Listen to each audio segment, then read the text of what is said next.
thank you for joining us.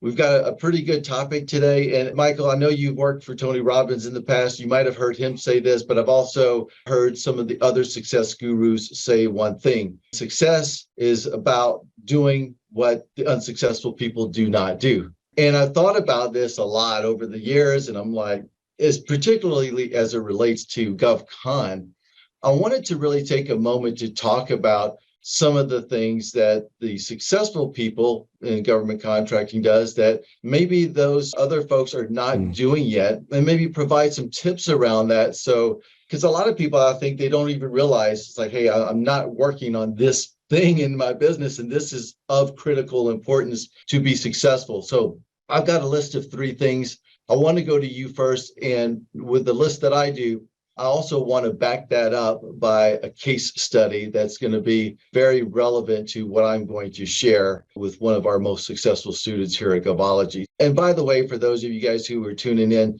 Michael and I do this unscripted, so we don't compare notes beforehand. So you might hear some of the same things that Michael and I will mention. If it is, it's because it's a core principle, and you might hear some different things. So Michael, I'll give you the first go at it. If you have your maybe top 2 to 3 things or maybe more that you want to share about what you see that some people are not doing that some of your successful clients are doing. Yeah. And I made a list. My list has 7 things on it.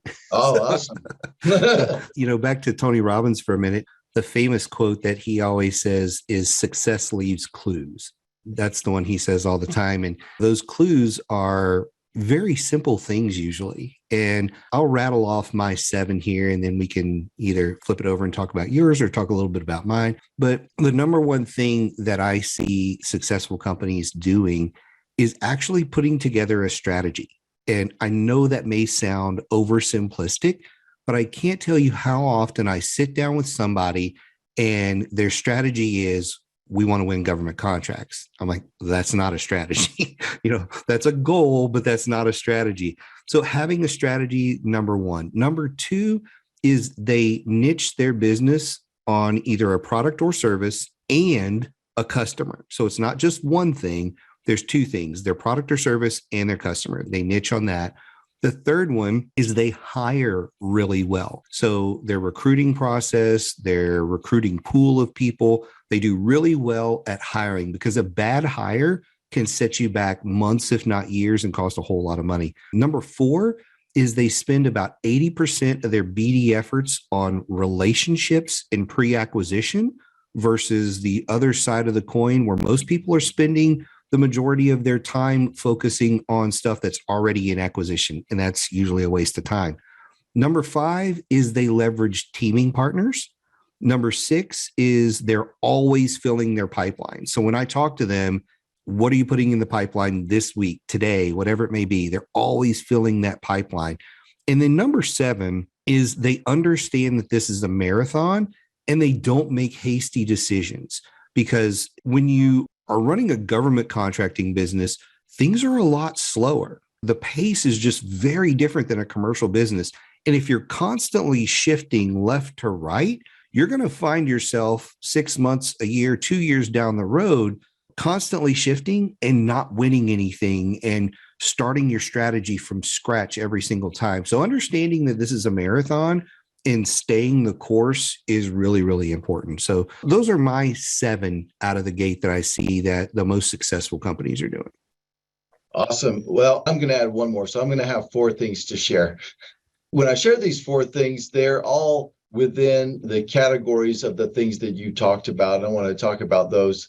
The first one is foundation, really. And you've talked about those in your 7. And when I wrote it down, specifically, for example, like having the niche and being able to dominate and being the best that you can be in that niche, regardless of the fact that there's sole source and set aside contracts for small businesses, there are other pretty good businesses that are out there competing. So I see a lot of people coming in maybe thinking that the certifications and the sole source contracts are going to be their key to success, but without really owning that space and just really being super awesome at what they do, it's still going to be hard, even with those certifications and the sole source contracts.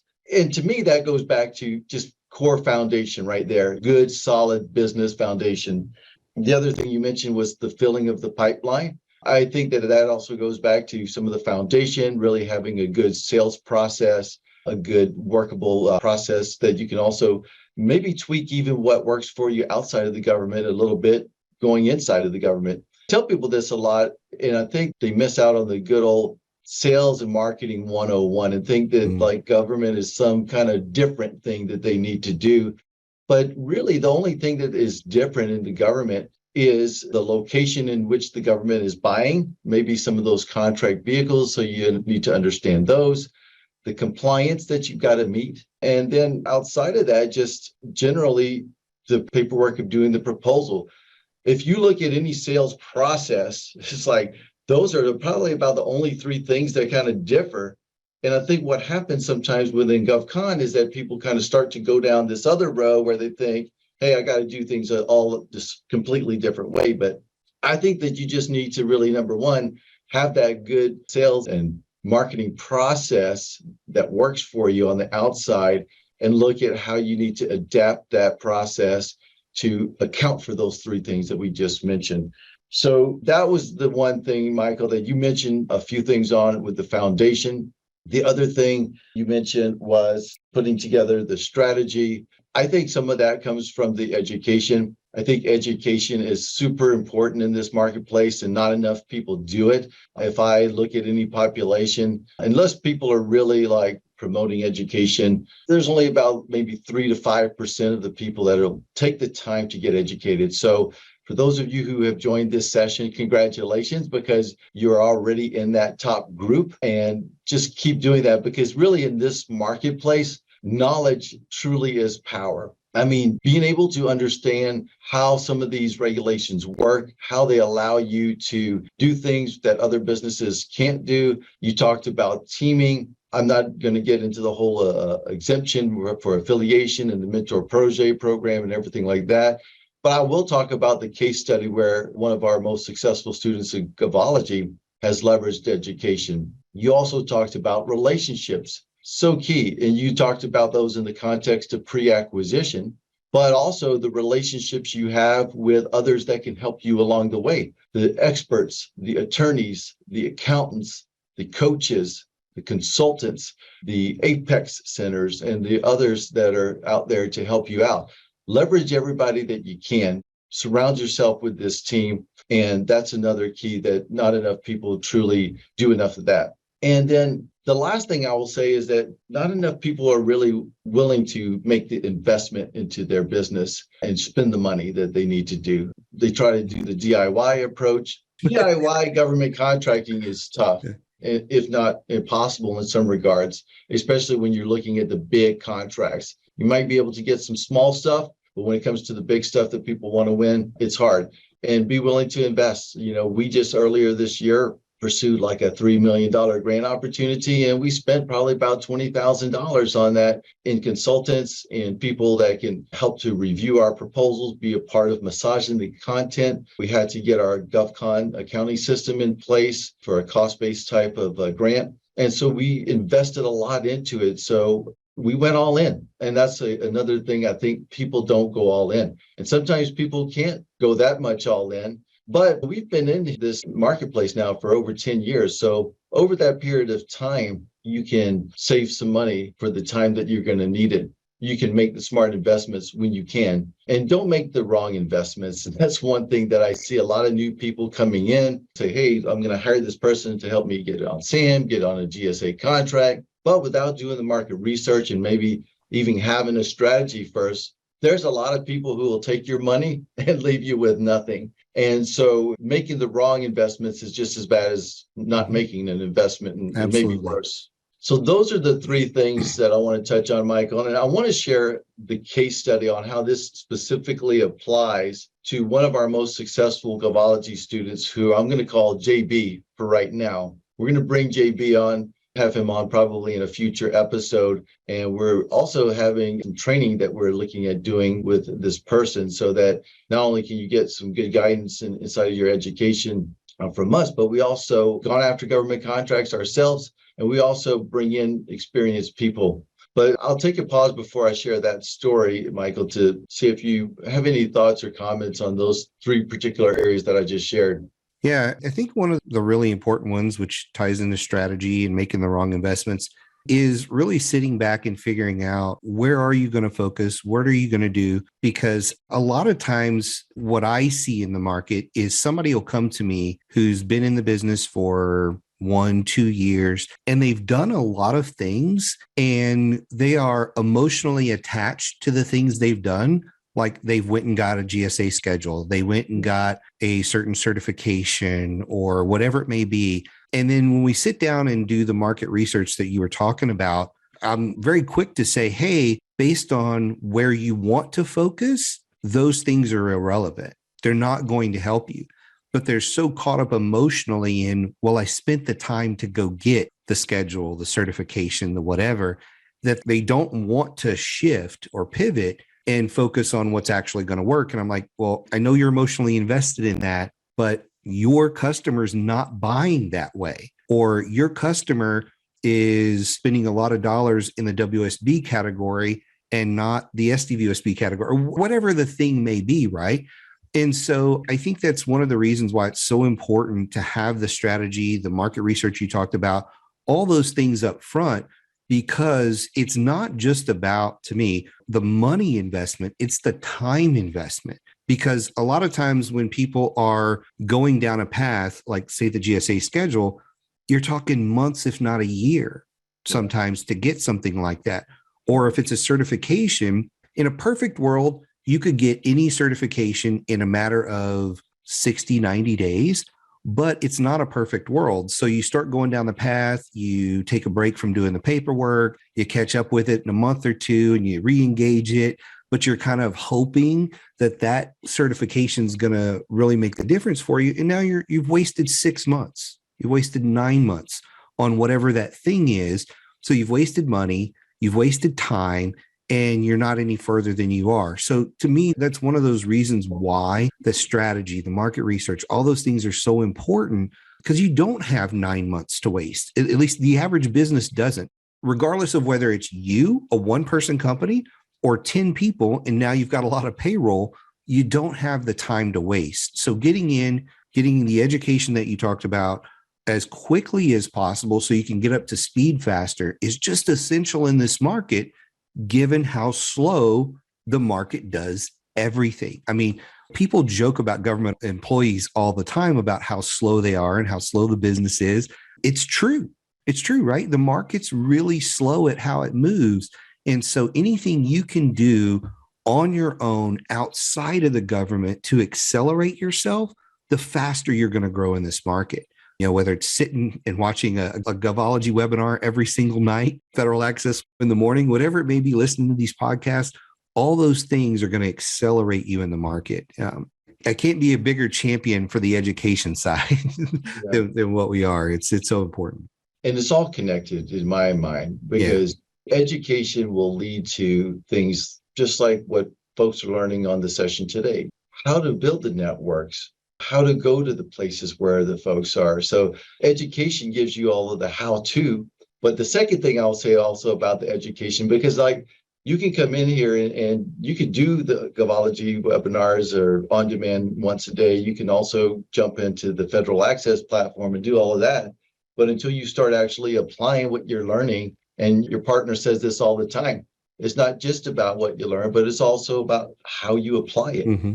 And there's another segment. So if you said like, hey, out of 100 people, 5 will actually come in and do the education, which puts them into a different group, but maybe only 1% actually really take it to heart and apply and really trust it. And I think what happens is people see it's like, hey, this is going to take work, and they don't want to really put that in. They want to find the shortcut. But there's no shortcuts in GovCon. I mean, you talk about the long game all the time. And another something that Jim Rohn said is like, you can't go from the 5th grade to the 10th grade. It takes time. Right. So go through your process, go through your steps, and give it time. And I'll tack one more thing on there. Everybody that's on here has probably heard the statistics on the failure rate of small businesses. Like the failure rate of small businesses is like off the charts. I know they say like 80% of all small businesses will fail in the first 3 years. I think that number is actually higher based on how much I've interacted with small businesses. However, there was a study done. I can't remember who did the study.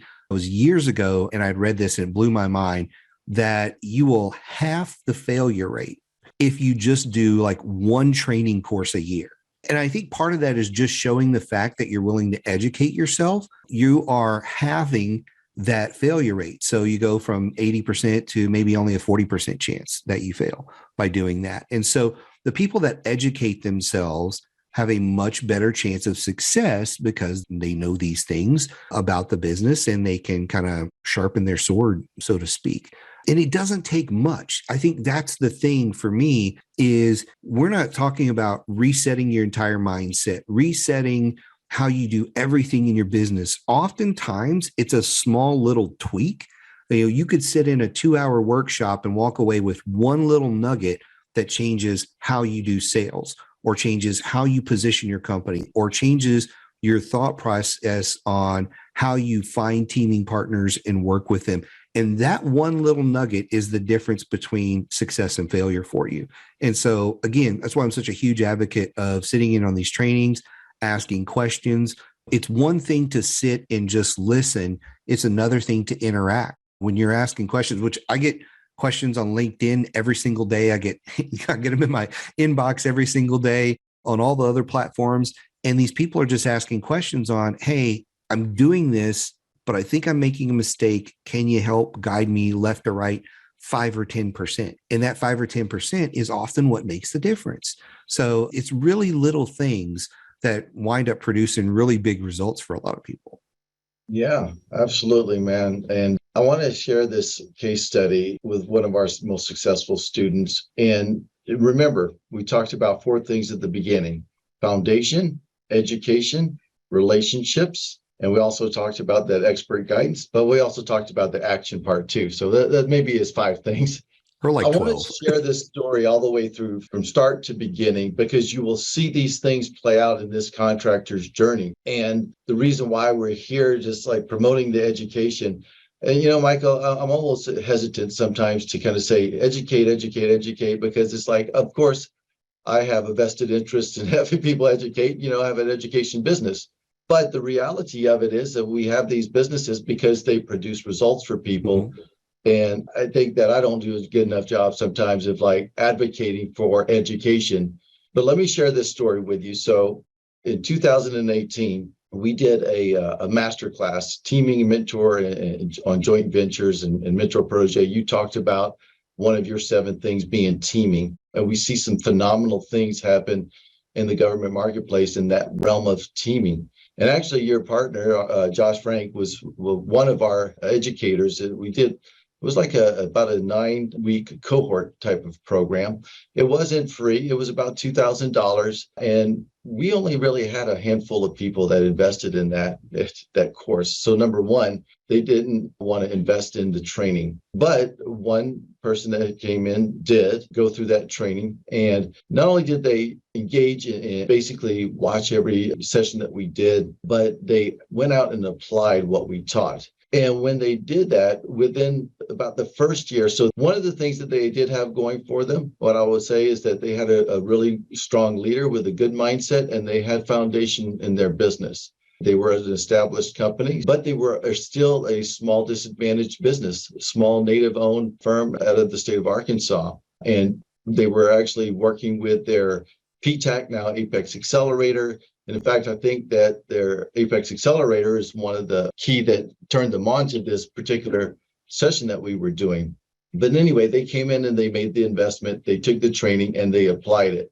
So this small disadvantaged business within the first year managed to go out and win a $3 million contract with the Army Corps of Engineers with a teaming partner. That's one of the hardest agencies to do business with, by the way, Army Corps of. I wouldn't wish that on anybody as your first contract.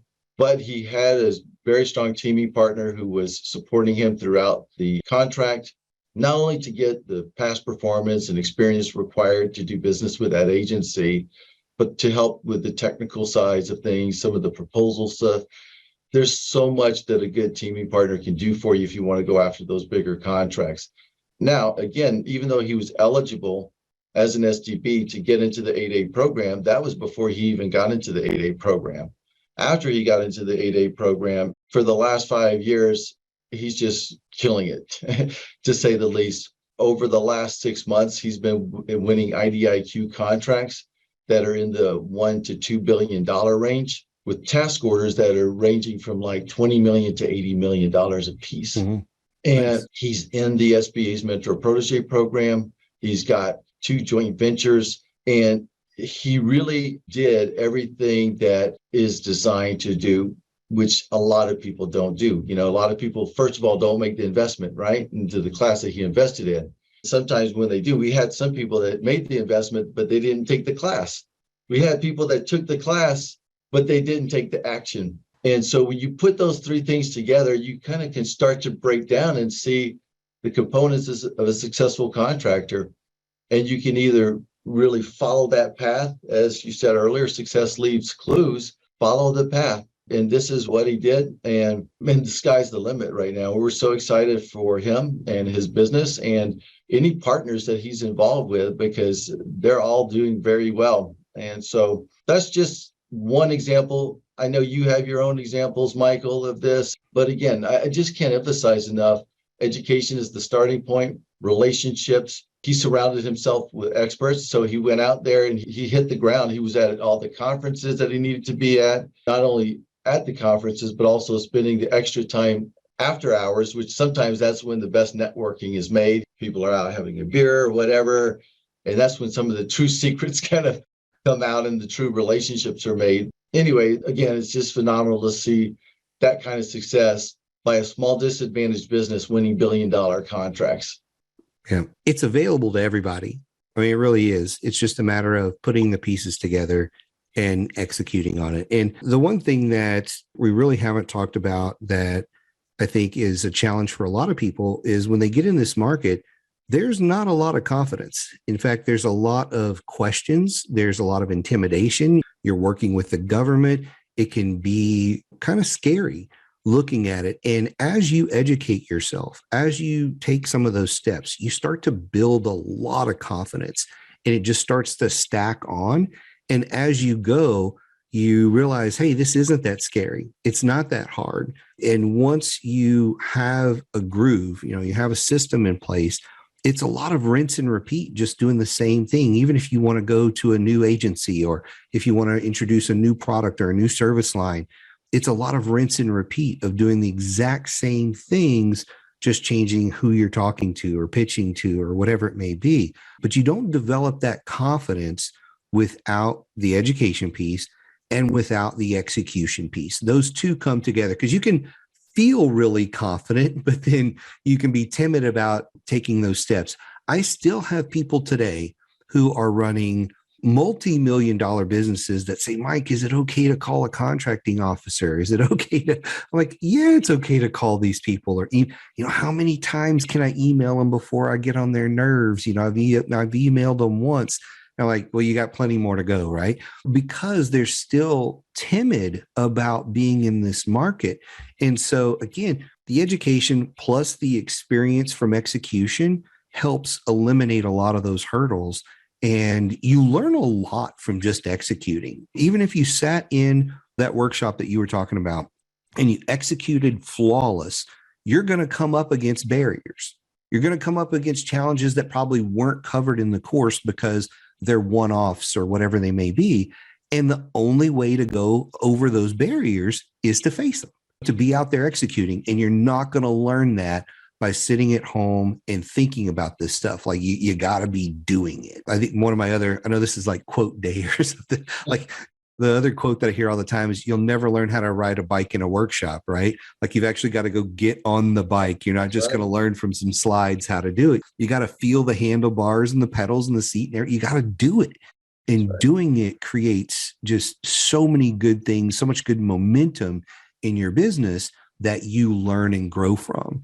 Yeah, you got it, man. And just like a bike, some of the best lessons are learned when you fall down and what not to do, That's right.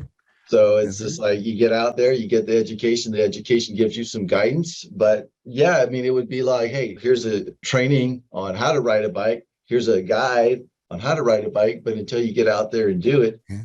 and fall on your face and scuff your knees, that education, that experience is just It's so priceless. invaluable. That's the best. That's the It, best. But it's really priceless. Yeah. yeah, in order to get there, you got to know what a pedal is, Yeah. right?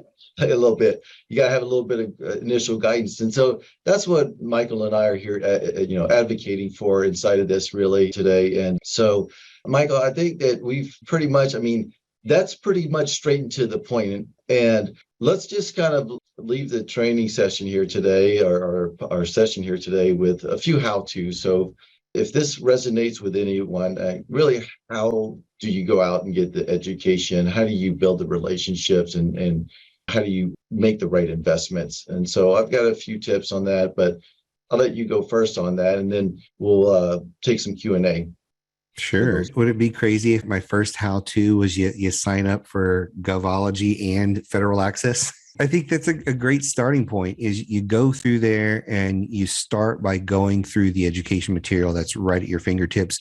It doesn't cost a lot of, I mean, the investment in either one is really small. And I don't want to sound like an infomercial or anything like that, but the investment there is really, really small. So that's a great starting point for a lot of folks.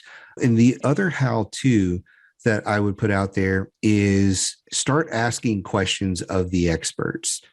If you're not asking questions of the experts, like myself, like Carroll, like Josh, like anybody else that's one of the faculty from Govology, you're missing out if you're not asking questions, because those questions are going to lead to them giving you some directions that are usually simple things that you can implement. So I don't want to go down a whole list because I'm sure you've got some, but those are probably my first two. Get signed up on these platforms if you're not already, and start asking experts questions. And that's going to lead to a lot of really good things for your business. So, Yeah, and that would be my first one as well in terms of the education, leverage both platforms. We have some things that are similar, but we have things that are also different. And so go and take a look at what resources that you can get there. If you're brand new into the government marketplace, on the Govology website, you go to training on the tab up there, and drop down and go to government market fundamentals. We have 12 or 13 trainings that are designed in a logical order to kind of help to get you some of the base knowledge that you need. Then once you get that base knowledge, then you're going to understand that as you go on your journey, and if there was any roadmap that I could actually ever give somebody, I thought it was impossible to do a roadmap, but I think I figured it out. It's that you go out, you learn, you apply, you fail, and you repeat, over again. That's how you go down the road. That's how people find their success in government marketplace, but if you're not doing those things, you're not going to be successful. And the other way I would recommend using the platforms is that know what content is on it. We have a whole on-demand library. We've got about close to 150 trainings now. I know you guys have a lot as well. Go to the on-demand on Govology and see what topics that we've got. So for example, if you come across like, hey, I'm going to need to understand GovCon accounting or this next contract that I want to go after, or cybersecurity is something that I know I'm going to have to get with the program on. Go to the on-demand directory at Govology, look for those topics, get the training. There's another thing I want to make mention of here too, is this. I think a lot of people are missing this benefit on the Govology training, and I know for you guys as well, but we've got all kinds of different experts that are presenters that we take great care into making sure that not only are they good presenters, but they're also good experts that you can rely on if you need to go somewhere. So the thing that I'm going to say about this is that when I went for that $3 million grant earlier this year, all of the experts that I engaged were people, except for one, but all of the experts were people that were on the Govology platform.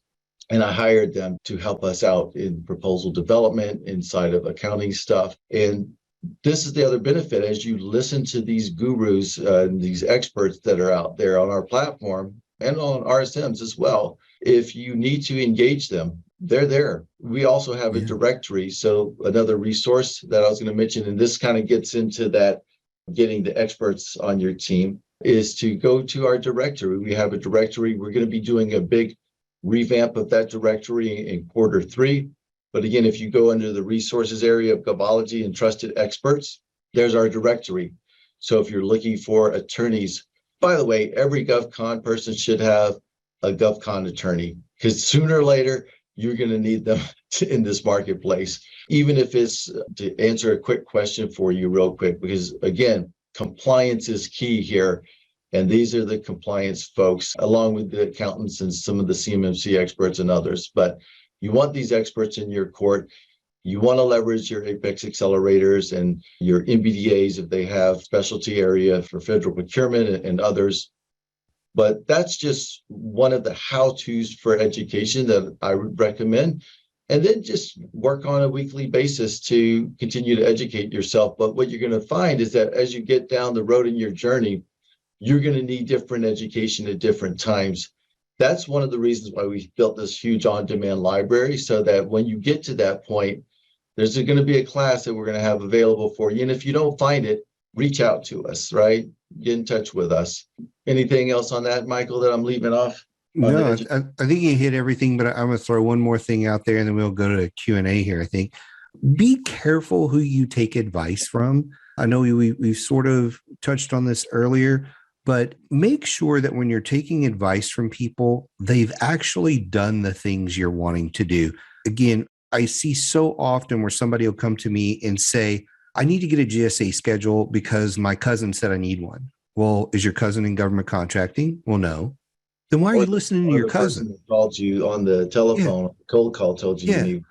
Yeah, but a lot of times it's somebody close to us or an adjacent friend or somebody giving you advice.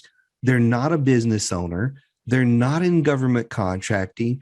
Why are you listening to them?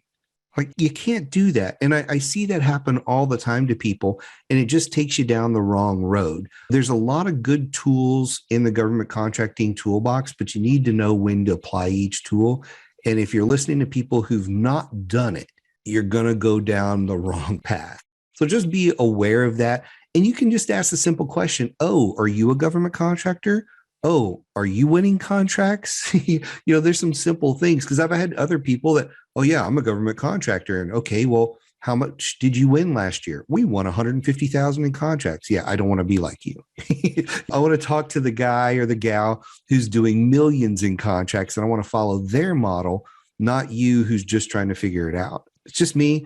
You can learn something from everybody, but I see a lot of people who are struggling in the market, and they're often the first people to give advice, and it's usually advice they're not even following. So just a pet peeve of mine that I wanted to throw out there is the last minute there. So you ready for some questions? I'll say one last thing on that, just to kind of like give a case study to your point. And this is another area where people kind of go down into the weeds, I think. But I had another student/client that was actually in the same program. And I don't want to name any names here, but somebody told them to go out. They were already a minority-owned 8A certified business.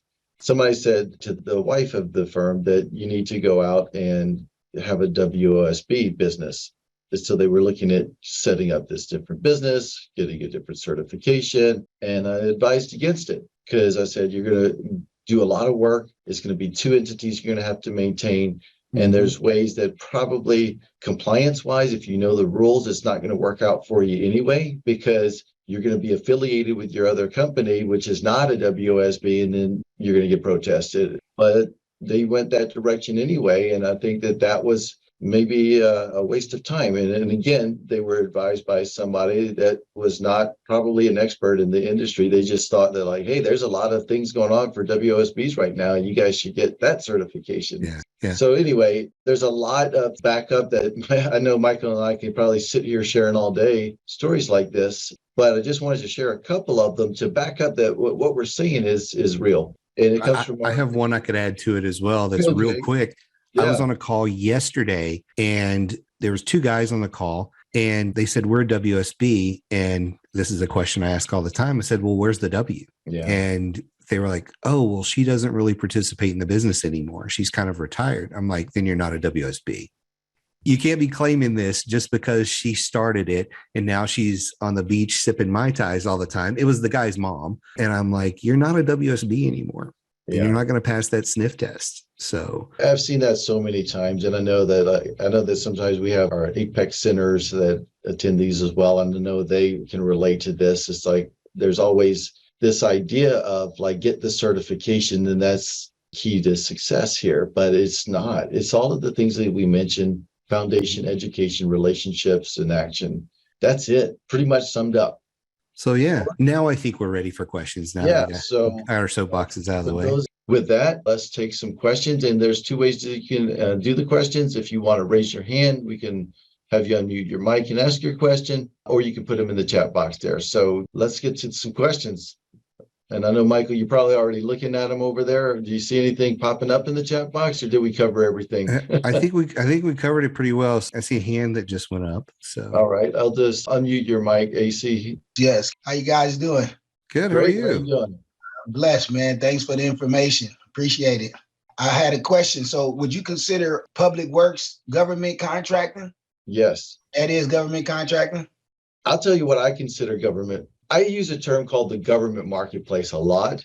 I consider the government marketplace any funded project where the source of funding comes from the government. And that can actually be The taxpayer dollars. Yeah. or public works like your city, your locals, your ports, school districts. Those are all government agencies. And actually, there is a lot. We didn't get into it, but I mean, right now, there was the $1.5 trillion infrastructure bill, and a lot of the federal dollars are trickling into the state and local agencies, public works, right? There are a lot of opportunities on that end as well. So when you look at the government marketplace as I define it, look at that bigger ecosystem where you do have the federal, but also on the state and local side and public works. I mean, you've got like 90,000 agencies out there. And so engage. And remember what we said at the beginning. If you don't have a sales process defined already or a good defined product or service, that goes back to foundation. I think that's step one. If you don't have that, it's going to be hard for you to do any business with anybody, really. Have a good, solid product or service that you're really good at, and then have a solid process for selling that product or service. Then when you're looking at government, remember that typically the only variants are in three areas, which is compliance, the paperwork, and where they're purchasing it from. So if you need to maybe get onto a specific contract vehicle or team up with somebody that's already on that vehicle, that's about the only three variants. I don't know, Michael, do you know of any other variants to the sales process? Yeah, I mean, the only other thing is like if you're doing traditional sales, you can literally show up with a contract and try to get somebody to sign it. Sometimes in some cases, it's not going to happen in the government, right? So that's not going to be there. So going through some of those sales courses where you're taught on how to look at their objections and overcome them and get them to sign on the line, that's not really going to help you a whole lot in these situations. So that's one exception. What I would say though, AC, is what you're talking about when you get into public works and things like that, you're talking the SLED market, so state, local, and education market. And it does operate slightly different than the Fed market. Not a ton of differences, but each state has its own set of politics. Each municipality has its own set of politics and how they do things, preferred contractors, systems you'll register in, things like that. And so you're talking the SLED market when you're doing public works, which is a little bit different. And there's different tools and resources online that I would recommend if you're going to focus primarily in the SLED market. I primarily focus in the Fed market just because I find it easier to understand all of the agencies and how they work and their budgeting systems. And I like the simplicity of just a few systems to log into to track opportunities and things like that. So it's a little bit different from that perspective. But other than that, it's fairly similar on how you're going to position the RFP process and all of those kind of things. The credit you're going to get for having different socioeconomic statuses are different on how the states are set up. So I'm not too familiar with every single one that's out there. Again, that's why I tend to stick in the Fed lane versus the SLED lane. I just find it more simplistic, if you will, to do that. But you can start in one and cross over into the other. So just because you start as a SLED contractor doesn't mean you can't eventually get into the federal market. In fact, a lot of people that we work with are in both. So it's just a matter of where you start and where you finish, basically. Yeah, and I would encourage you to explore both realms. And I will also say something about the Govology training that we do is that we do have a lot of federal things on the platform, but in a lot of instances, when we can and when it's relevant, we try to make it general enough so that we try to focus on a lot of the core principles. So like if you go through our government market fundamentals series, a lot of the things like prospecting and like marketing and like some of the things that you're going to learn, you can also apply across the board to the government marketplace, state and local side. Like Michael said, like the certifications are different. There are some differences. And when those are the case, we say, hey, go and research what is relevant for you in your state, because we don't do training on every state. Your Apex Accelerator, if you guys don't know what those are, it's a DoD funded program, and there's one in each state. And those guys are really good at helping you understand the local environment as well. So the website to get there is aptac-us.org, formerly known as PTAX. Definitely encourage you to go out and connect with them. We have another question from Priscilla, and it's to get in the door pre-solicitation, who are we targeting for contacts? I'll jump on that one first. The main two people that I'm looking for are always contracting officers and program managers.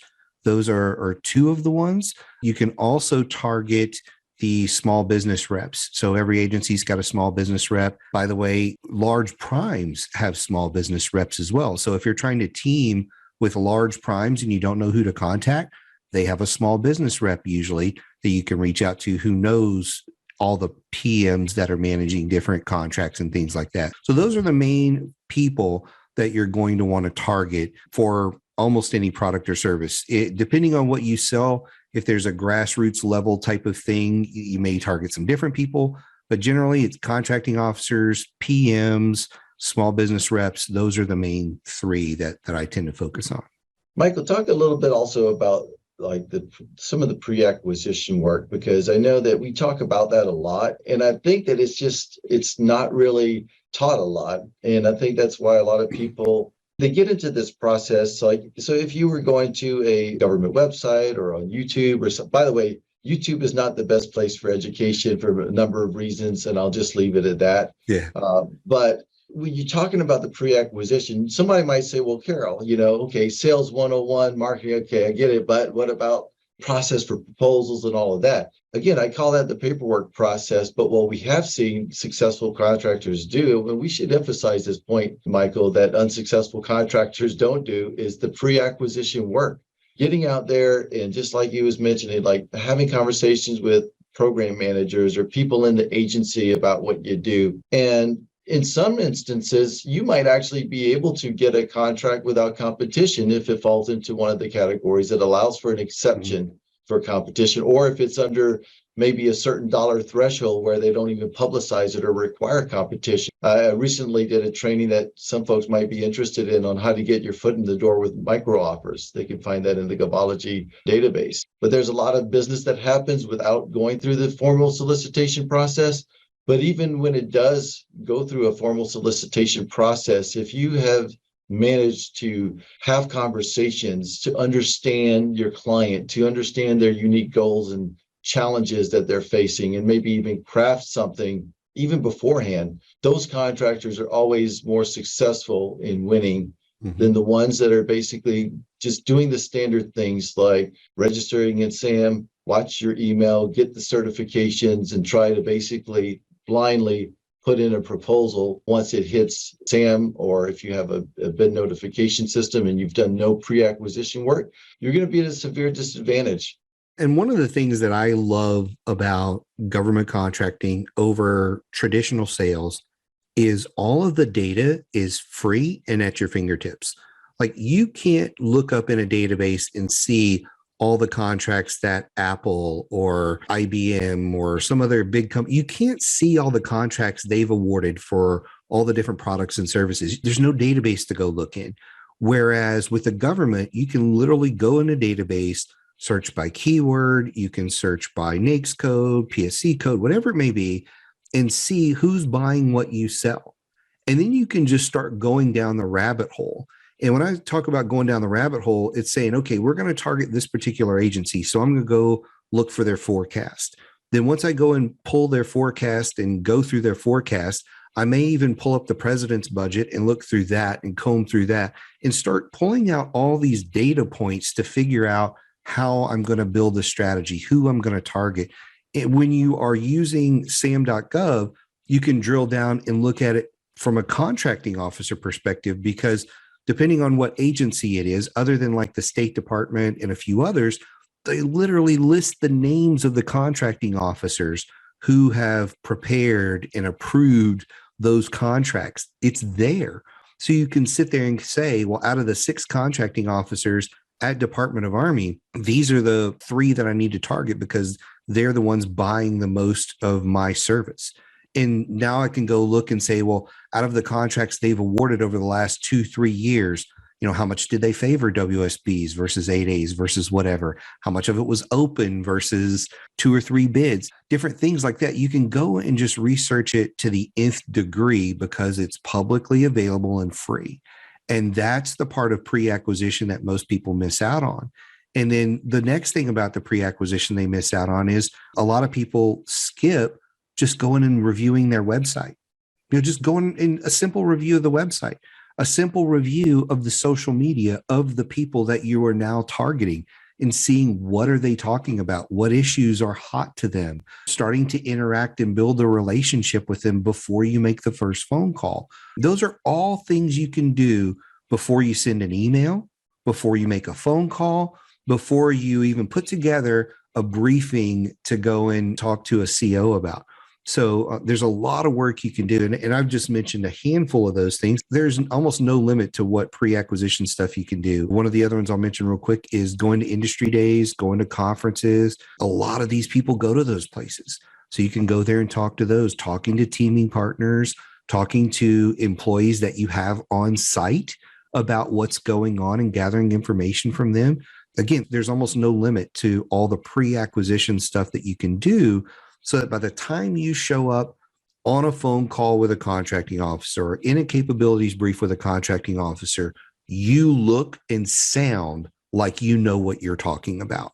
And that's probably one of the biggest differences between people who win and people who lose, is people who win show up prepared. They know the agency. They know the hot buttons.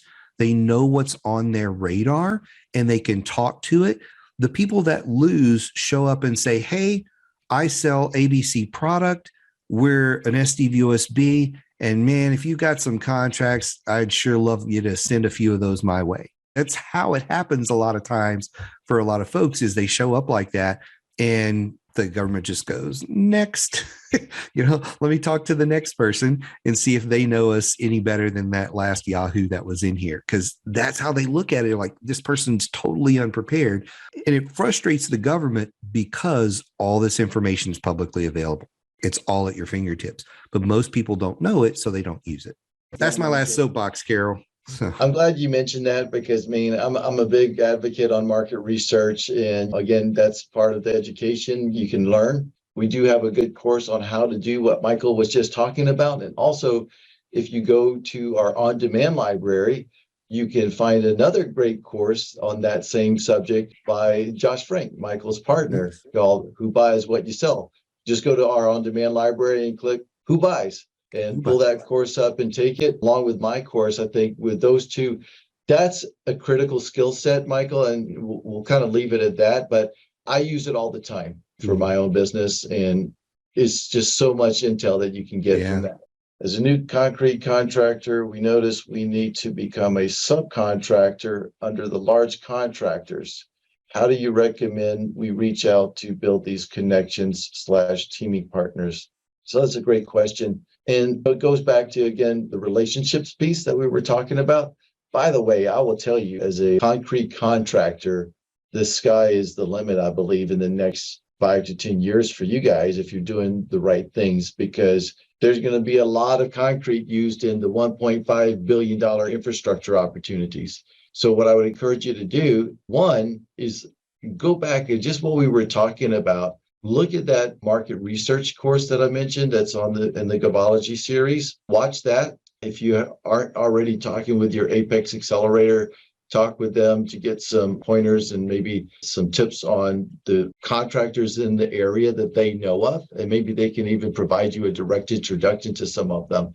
And you're going to want to get it registered in their systems. All of the big contractors, just like the government, typically have their registration systems for their vendors because they need to make sure that you guys have some basic things to do business with them, the insurance, the bonding, just the things that they need you to have. But if you do have your certifications, make sure you add those in there as well. Because when all of these big government projects, from federal to also the state and local dollars that we talked about, a lot of that stimulus money is going to be trickling down through, are getting these contracts. They have small business participation goals. They have a small disadvantaged business. They have veteran-owned, woman-owned business. But on the other side of the coin, there's certifications like the DBE certification, Disadvantaged Business Enterprise, right? And that's more on the state and local side.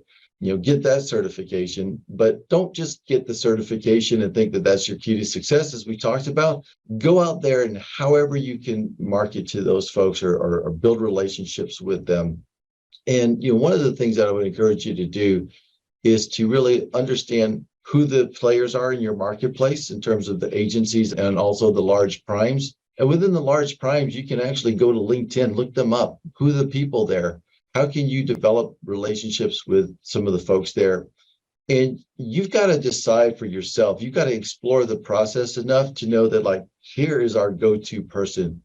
I can't tell you that exactly, but you're going to define an avatar. And I talk about this in some of my marketing classes, but you're going to define an avatar. So it's like, hey, this project managers at the large construction firms are the people that I need to be building relationships with, because ultimately, those are the folks that maybe are making decisions on what small businesses are being utilized within the database.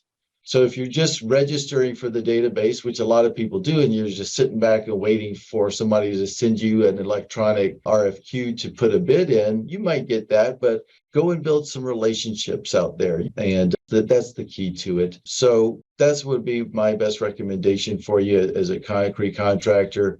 And work with multiple companies, and also look to maybe bring them in on other contracts that you might have that's a small business set aside. And again, when we talk teaming, that's where we see a lot of small businesses bringing in larger contractors to come and help them. In fact, one thing that I will say about specialty trade contractors is that if you want to maybe go and position yourself as a general for the federal marketplace and small business set-asides, well, you can get all the concrete work that you want out of that, but sometimes it allows you to control your own destiny when you have some of your own prime contracts like that. And that might not be something that everybody wants to do, but I have seen some specialty trade contractors use that strategy to get the direct prime contract. They take their specialty work and then they sub out the rest, and maybe they invite a big player to take part in it with them. And that's another really great way of building relationships, is when you're bringing folks opportunities. But always understand, too, what are their pain points with the small businesses that they're trying to find and work with. And one of the things I've heard a lot from both government and primes is that they have a hard time finding qualified contractors. Ask them, what do you need to see in a qualified contractor? And then go and develop your business to be that contractor that they tell you about. Interview them. Rather than try to sell them, interview them first. Get that feedback from them. It really does a great job at building relationships, instead of just throwing in capability statement at them and throwing your certifications at them like most people do. All right, I hope that answered that question in particular. Another question, would you say joining APWA is a good first start for networking? I'm not sure what that acronym is, but I would say if you've identified that that's an association where prime contractors that you want to do business with go to, I would think yes. And I will tell you this too, get out to as many of the conferences and association meetings as you can, because that gives you that face-to-face connection with folks. And that is definitely part of a defined sales process, right? How do you go out and really make the human connection with people? Yeah, American Public Works Association, I would say yes. And then I would say there's other associations for contractors like AGC. There's all kinds of small associations. And all like different corners of the United States. And then in particular for federal contracting, look up SAMI government contracting. And if somebody wants to post the acronym that I'm going blank on, that would be great. But SAMI is another one, SAME. So anyway, I think that pretty much all the questions that we've got. Again, remember, folks, something pops up in your head, join us over there at Govology Nation. Ask your question. We've got a lot of experts that can get onto the question. If we don't have a direct answer, we can always help you find one. So thank you for joining us, and we hope to see you again soon. Take care.